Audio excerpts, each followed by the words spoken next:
নমস্কাৰ এই মুহূৰ্তে আপোনালোকৰ মাজলৈ নতুন এটা ডাঙৰ খবৰ দিবলৈ ওলাইছো ভিডিঅটো স্কিপ নকৰাকৈ সম্পূৰ্ণ হেকলৈ চাই থাকিব কিয়নো জিএনএম নাৰ্ছৰ বাবে এক ভাল খবৰ এক গুৰুত্বপূৰ্ণ খবৰ কিয়নো প্ৰৱেশ পৰীক্ষাৰ দিনবাৰ ঘোষণা হয় আপোনালোকে চাই আছে এক ডাঙৰ খবৰ এক গুৰুত্বপূৰ্ণ খবৰ জিএনএম নাৰ্ছৰ পৰীক্ষাৰ্থীসকলৰ বাবে এক ডাঙৰ ঘোষণা কৰিছে অসম চৰকাৰে 11 আগষ্টত অনুষ্ঠিত হ'ব জিএনএম নাৰ্ছৰ প্ৰৱেশ পৰীক্ষা এই কথা জানিবলৈ দিছে আমাৰ ৰাজ্য চৰকাৰে সমান্তৰালভাৱে পুৱা 11 বজাৰ পৰা 1 বজাৰ ভিতৰত অনুষ্ঠিত হ'ব এই পৰীক্ষা কিন্তু বানপানীৰ বাবে পিছুৱাই দিয়া হৈছিল 14 জুলাইত অনুষ্ঠিত হোৱাৰ কথা আছিল পৰীক্ষা হয় ইতিমধ্যে 14 জুলাইত অনুষ্ঠিত হোৱাৰ কথা আছিল কিন্তু বান পৰিস্থিতিৰ বাবে এই পৰীক্ষা পিছুৱাই দিয়া হৈছিল পৰীক্ষাৰ্থীসকলক শীঘ্ৰেই এডমিট কাৰ্ড সংগ্ৰহ কৰিবলৈ জনোৱা হৈছে অসম চৰকাৰৰ পৰা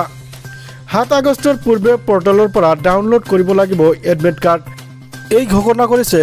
অসম চৰকাৰৰ বিভাগীয় কৰ্তৃপক্ষই সমান্তৰালভাৱে বান পৰিস্থিতিৰ বাবে পিছুৱাই দিয়া হৈছিল এই পৰীক্ষাৰ দিন যি সময়ত অসমত বানপানী চলি আছিল সেই সময়ত কিন্তু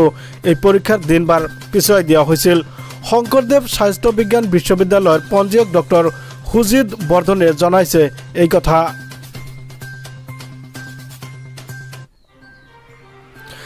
আপোনালোকে চাইছে এক ডাঙৰ খবৰ এক গুৰুত্বপূৰ্ণ খবৰ যিসকলে জিএনএম নাৰ্ছৰ বাবে আবেদন কৰিছিল প্ৰৱেশ পৰীক্ষাৰ বাবে আবেদন কৰিছিল সেই সকলৰ বাবে অতি ভাল খবৰ বহু আশাৰে বাট চাই আছিল জিএনএম নাৰ্ছৰ আবেদন কৰা প্ৰাৰ্থীসকলে বাট চাই থকাৰ পিছত কিন্তু এতিয়া ভাল খবৰ দিছে অসম চৰকাৰে বহু ক্ষেত্ৰত প্ৰশ্ন কৰা হৈছিল এই পৰীক্ষা কেতিয়া অনুষ্ঠিত কৰা হ'ব যি সময়ত নেকি অসমত বৃহৎ বানপানীৰ পৰিস্থিতি চলি আছিল সেই সময়তে কিন্তু এই পৰীক্ষা অনুষ্ঠিত হোৱাৰ কথা আছিল অৰ্থাৎ 14 জুলাইত অনুষ্ঠিত হোৱাৰ কথা আছিল জিএনএম নাৰ্ছৰ পৰীক্ষা কিন্তু অসমত বৃহৎ বানপানী পৰিস্থিতিৰ বাবে এই পৰীক্ষা পিছুৱাই দিয়া হৈছিল আৰু এই আবেদন কৰা প্ৰাৰ্থীসকলৰ মাজত হাহাকাৰৰ এক পৰিৱেশে বিৰাজ কৰিছিল কিয়নো কেতিয়া অনুষ্ঠিত হ'ব এই পৰীক্ষা এই কথা লৈ তেওঁৰ মনত কৌতূহলৰ সৃষ্টি হৈছিল অসম চৰকাৰে এক ভাল খবৰ দিছে জিএনএম নাৰ্ছৰ পৰীক্ষাৰ্থীসকলৰ বাবে কিয়নো 11 আগষ্টত অনুষ্ঠিত হ'বলৈ গৈ আছে জিএনএম নাৰ্ছৰ প্ৰৱেশ পৰীক্ষা কিন্তু ইয়াৰ পৰিৱৰ্তে 7 আগষ্টৰ পূৰ্বে কিন্তু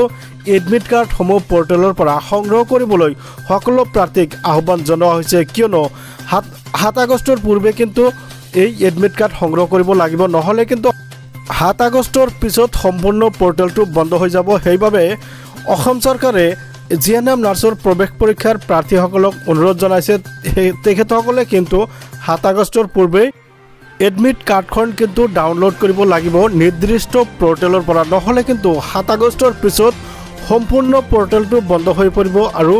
এই এডমিট কাৰ্ডখন কিন্তু উলাব নোৱাৰিব এই কথা জনালে অসম চৰকাৰে